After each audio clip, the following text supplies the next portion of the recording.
시청자 여러분은 방금 제 걸음걸이에서 혹시 특이한 특징을 발견하셨나요? 다른 사람들은 잘 알고 있는데 정작 본인은 잘 모르는 것이 저마다 가진 고유의 걸음걸이 특성입니다. 옷을 갈아입거나 얼굴을 가려도 쉽게 숨길 수 없는 걸음걸이. 여기에 미궁에 빠진 한 사건이 있었습니다. 사건의 유일한 단서는 범죄 현장에 남은 CCTV. 하지만 용의자 추적에 어려움을 겪어 수사가 넉 달을 넘겼던 이 사건의 결정적 단서는 바로 걸음걸이였습니다. 사건의 전말을 따라가 봤습니다. 지난해 12월 부산의 한 시장입니다. 도로갓길에 정차된 트럭 한 대. 쌓여있는 박스를 차로 옮겨 싣느라 분주한 모습입니다. 그때 트럭 옆을 지나가는 한 남성. 지금부터 이 남성을 눈여겨보시기 바랍니다. 한쪽 주머니에 손을 넣고 팔을 휘저으며 가던 남성. 자꾸 뒤를 돌아보는 것이 뭔가 이상합니다. 이 남성 갑자기 방향을 틀더니 트럭 쪽으로 접근합니다. 트럭 운전석 쪽으로 사라진 남성. 과연 어디로 갔을까요? 그날 오후 인근 경찰서에 절도 신고가 접수됐습니다. 신고자는 앞서 보셨던 화물트럭의 운전기사였습니다. 시장 앞에서 영업용 화물차 기사가 이제 화물을 싣는 과정에 일하고 있는 틈을 이용해서 그 화물차에 들어가서 그 안에 들어있던 가방을 들고 나간 것입니다. 트럭 기사가 잃어버렸다고 신고한 것은 차 안에 놓여있던 가방이었습니다. 하지만 그냥 가방이 아니었습니다.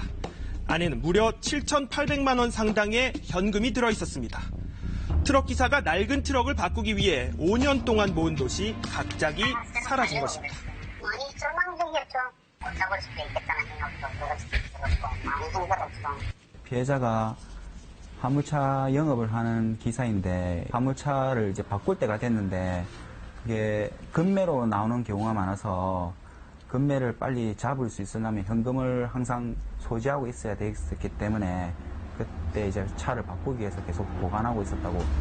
경찰은 트럭이 주차돼 있었던 인근의 CCTV를 분석하기 시작했습니다. 그리고 단 한 사람의 유력한 용의자가 등장합니다. 앞서 보셨던 지나가던 한 남성. 방향을 틀어 운전석 쪽으로 갔던 그 남성은 50여 초 만에 차 앞쪽으로 나타났는데 가방을 들고 있었던 것입니다. 경찰은 즉시 용의자의 행방을 추적했습니다. 한 달 동안 경찰이 찾아낸 인근 CCTV는 모두 40여 대. 하지만 해당 남성을 찾는 것은 쉽지 않았습니다. 택시를 타고 백화점 앞에 내렸습니다. 그까지 저희가 추적을 했지만은 그 이후로 이제 CCTV가 잘 잡히지 않고 이제 너무 골목골목이 많다 보니까 거기서 좀 놓친 것 같습니다.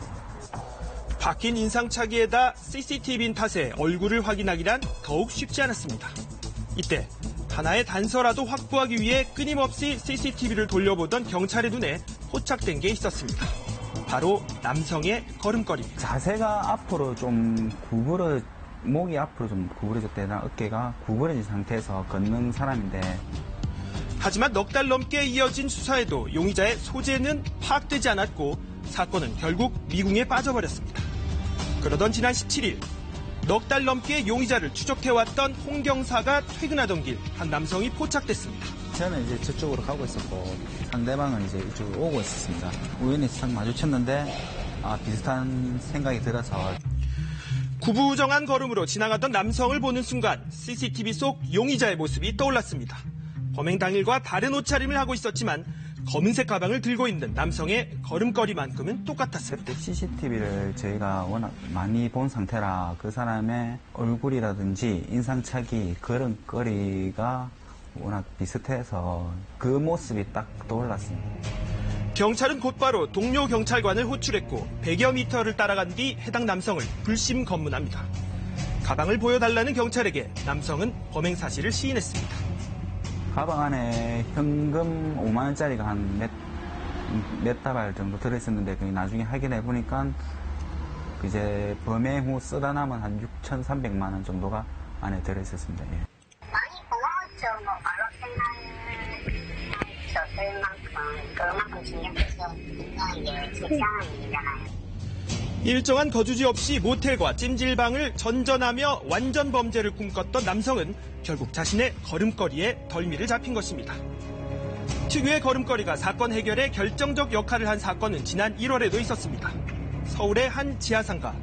손님들로 빼곡한 상가에서 진열된 옷을 보는가 하더니 다른 손님이 벗어둔 외투에서 눈 깜짝할 새 휴대전화를 빼고 자리를 뜹니다. 한 달여 동안 휴대전화 8대를 훔친 70대 김모 씨 역시 자신의 특유한 걸음걸이 때문에 덜미가 잡혔습니다. 그 인상 차이가 나오는 사건 같은 경우에는 뭐 시간이 많이 지나더라도 반드시 경찰이 잡게 되어 있습니다. 경찰은 이미 지난 2015년부터 걸음걸이를 과학수사에 활용하기 위해 연구 분석하고 있습니다. 400만 대가 넘는 촘촘한 CCTV망이 있는 환경에서 걸음걸이는 범죄 용의자가 바꿀 수 없는 결정적 증거가 되고 있습니다.